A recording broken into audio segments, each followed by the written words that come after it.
Jangan pusing, jangan bingung, jangan galau, jangan larut dalam kesedihan. Buat apa? Hidup kita ini gak lama, 60-70 tahun berakhir. Capek kita mikirin dunia, ujung-ujungnya juga mati.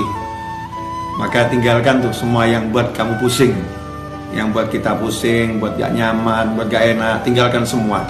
Kita ingat Allah Ta'ala saja. Kita ingat Allah Ta'ala saja. Kita kembali kepada Allah. Gak usah kita pikirin, mikirin buat mumet, mikirin buat pusing. Makanya kita kembali pada prinsip ojo mikir, gak usah dipikir. Serahkan semuanya kepada Allah. Pasrahkan kepada Allah. Jalankan tugas yang kita mampu jalankan. Memang kalau kita mampu berusaha, ya udah, pergi ke toko, ke sawah, ke kantor, kerjakan yang bisa dikerjakan.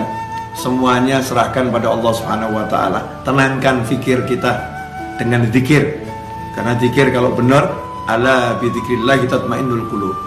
Sungguh hanya dengan zikir kepada Allah, hati itu, jiwa itu menjadi tenang.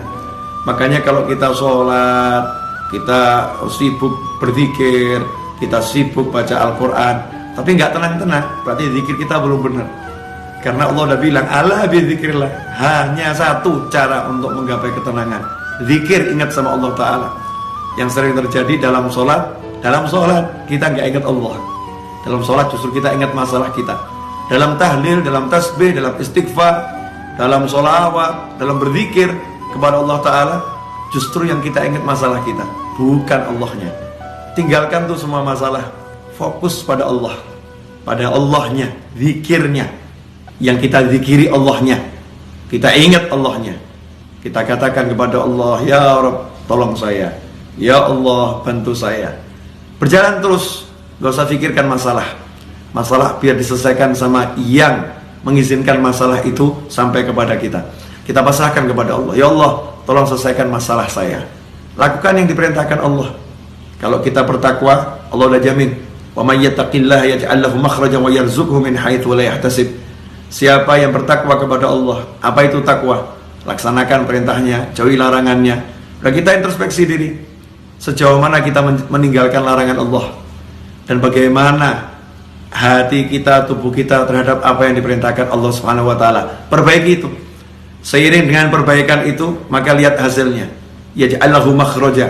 Allah berikan untuknya, Allah jadikan untuknya, Allah munculkan untuknya makhraja, jalan keluar. Allah yang munculkan, Allah yang berikan, Allah yang buat untuk dia jalan keluar. Kalau udah Allah yang buat, Allah yang berikan, Allah yang munculkan, ya pasti benar-benar bisa keluar. Solusi yang tidak mungkin bisa dihalangi oleh siapapun. Yaj'allahu makhraja, dan indahnya Allah tutup dengan kalimat wa yarzuqhu min haitsu la yahtasib, dan Allah akan beri dia rezeki tanpa bisa dia pikir arahnya dari mana. Dari mana kira-kira datangnya rezeki itu? Besarannya seberapa? Gak bisa dipikir. Tiba-tiba Allah berikan min haitsu la yahtasib, tanpa bisa ia perhitungkan besarnya, jumlahnya, caranya, dari mananya. Allah yang langsung berikan. Makanya gak usah sibuk mikir, tapi yuk sibuk zikir. Mari kita sibuk zikir. Semoga barokah manfaat. Wassalamualaikum warahmatullahi wabarakatuh.